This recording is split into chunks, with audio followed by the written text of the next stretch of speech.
के विशिष्ट अतिथि पटना की मेयर श्रीमती सीता साहू जी हैं। ये इसे आग्रह किए थे हम लोग कि ये आएँ और कार्यक्रम में सहभागी हुई हैं। बहुत बहुत इनका स्वागत है। आज का विषय भारत के सामाजिक एवं राजनीतिक परिवर्तन में जेपी का क्या अवदान है। इस संदर्भ में आज श्री राम कुमार निराला जी का वक्तव्य होगा। वे जैसी हमारी उनसे वार्ता हुई है वे सभी आयामों को टच करेंगे और उन्हें हम लोग सुनेंगे। सर्वप्रथम हम संस्थान के बारे में कुछ बताना चाहते हैं और क्योंकि यह हमारे संस्थान की क्या उपलब्धि है, क्या कार्य होता है, इन सबको जानना जरूरी है हमारे लोगों को।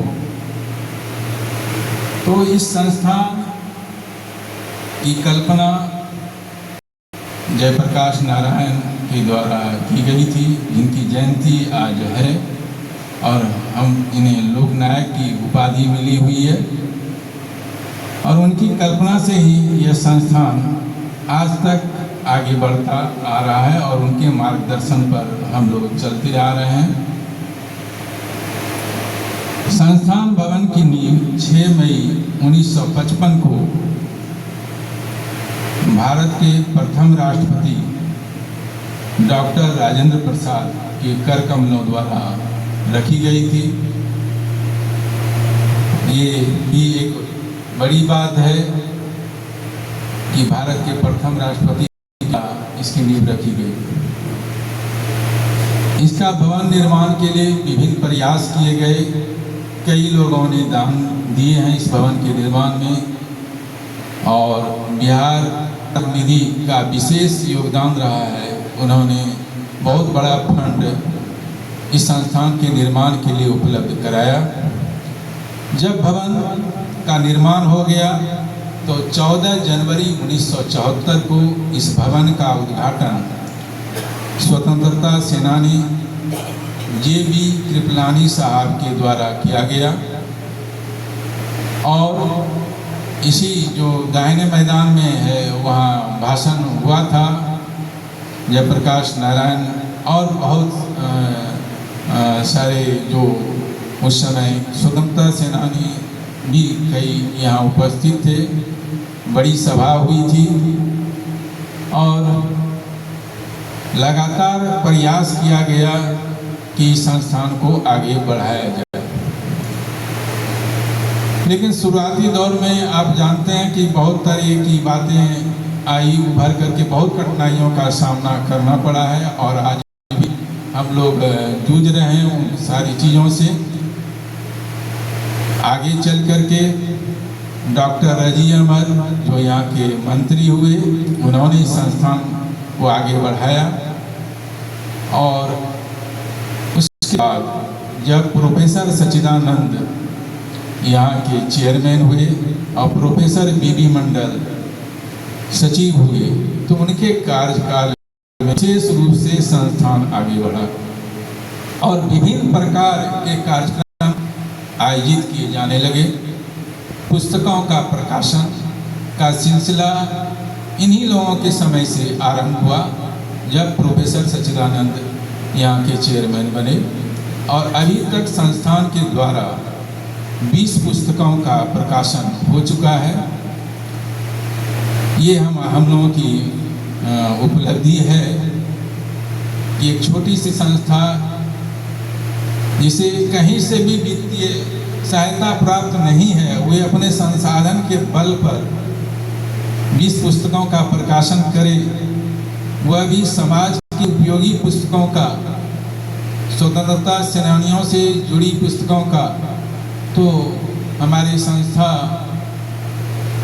गर्वान्वित महसूस होती है और इसमें सभी सदस्यों और समाज के विभिन्न प्रकार के लोगों का, खास करके लेखकों का इसमें विशेष योगदान रहा है। 2011-12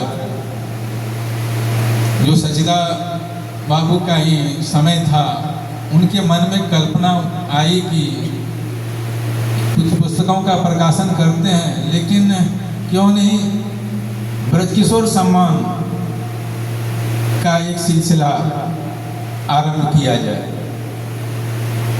तो 2011 और 12 के मीटिंग में ये सारी चीज़ें रखी गई। कार्य समिति के मीटिंग में वह पास हुआ और 5 क्षेत्र को चयनित किया गया: साहित्य, समाज सेवा, पत्रकारिता और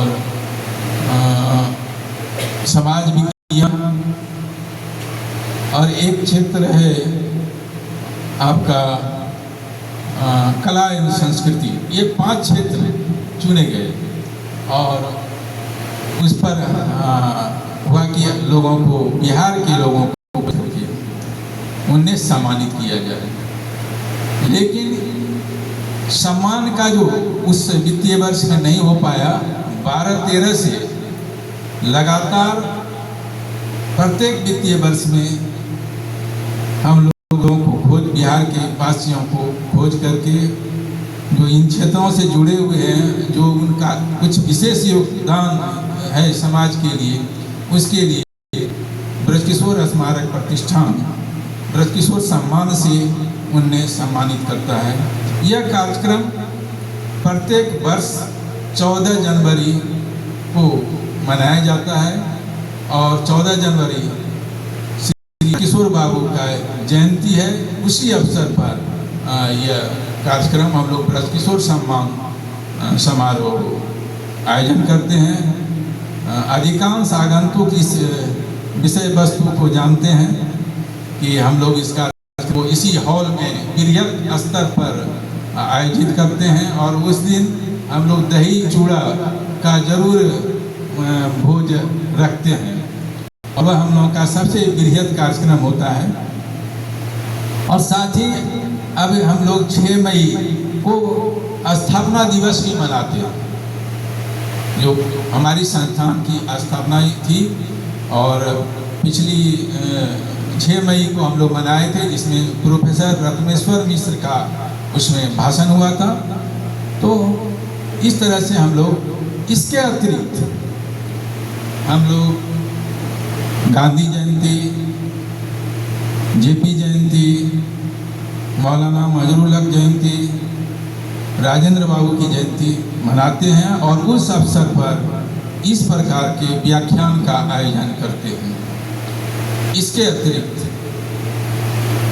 हम लोग विभिन्न प्रकार की संगोष्ठियों का आयोजन करते हैं, जिसमें समाज के प्रबुद्ध वक्ता आते हैं और वे अपने विषय वस्तु से संदर्भ में उसका भाषण देते हैं। तो ये संस्थान का हम लोगों का क्रियाकलाप है और आप लोगों के प्रयास से और हम लोगों का इसमें हमारे जो सदस्य हैं कार्य समिति के, परिषद के सभी लोगों का सम्मिलित सहयोग से यह संस्था आगे कार्य कर रही है। अभी तक ब्रजकिशोर सम्मान के द्वारा हम लोगों ने 57 व्यक्तियों को सम्मानित कर चुके हैं, जो लगभग 12 आयोजन हुआ है, 12 या तो इस तरह से हमारा यह कार्यक्रम हमारे संस्थान का आगे बढ़ता है। हम लोगों का प्रयास है कि और भी विभिन्न प्रकार का क्रियाकलाप यहाँ आयोजित करें। हम लोगों ने मीटिंग में पास भी करके रखा हुआ है, सारे चीज़ों को हम लोग करेंगे। रिसर्च से जुड़ी चीज़ों को, रिसर्च मेथोडोलॉजी का क्लास कराएंगे, लोगों को इंटर्नशिप कराएंगे, सब चीज़ है। लेकिन हम लोगों का साधन सीमित है, इसलिए बहुत सारे क्रियाकलाप हम चाह करके भी नहीं कर पाते हैं। लेकिन प्रयास है कि हम लोग अधिक से अधिक कार्यों को आरंभ आगे भी करते रहेंगे। ये हम लोगों का संस्थान का क्रियाकलाप है। विशेष रूप से आज जयप्रकाश नारायण की जयंती है, तो यहाँ पर कहना हम बहुत ही सार्थक है कि जयप्रकाश नारायण यहाँ के अध्यक्ष रहे हैं और आजीवन अध्यक्ष रहे, और उनका बहुत बड़ा योगदान रहा और उन्हीं के आदर्शों पर यह संस्थान आगे बढ़ रही है। हम लोग सामाजिक, आर्थिक, राजनीतिक, सांस्कृतिक सारे क्षेत्रों में हम लोग क्रियाकलाप करते हैं। संस्थान में एक चित्र कक्ष प्रदर्शनी हमारे संस्थान में उपलब्ध है, जिसका उद्घाटन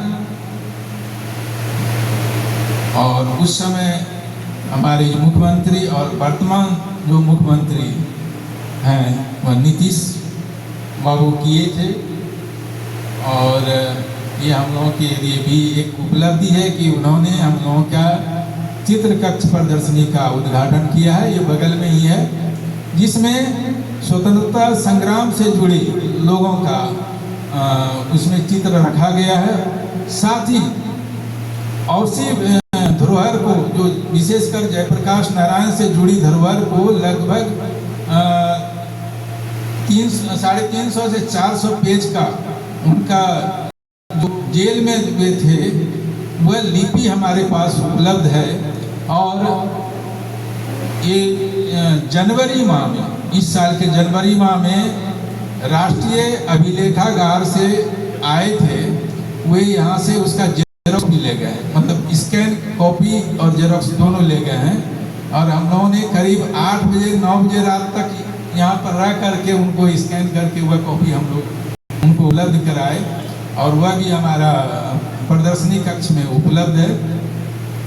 तो ये संस्थान का जो हमारी उपलब्धि है, इसकी चर्चा किए। आज जयप्रकाश बाबू की जयंती है और हम विशेष समय नहीं लेना चाहते हैं। हमारे वक्ता पूरी तैयारी के साथ आए हुए हैं, इसलिए आज हम लोग उनको सुनना चाहते हैं। तो आज के जो वक्ता हैं उनसे आग्रह है श्री राम कुमार निराला जी से, वो आए और आज के विषय वस्तु पर वे अपने आलेख को हम लोगों के बीच रखें।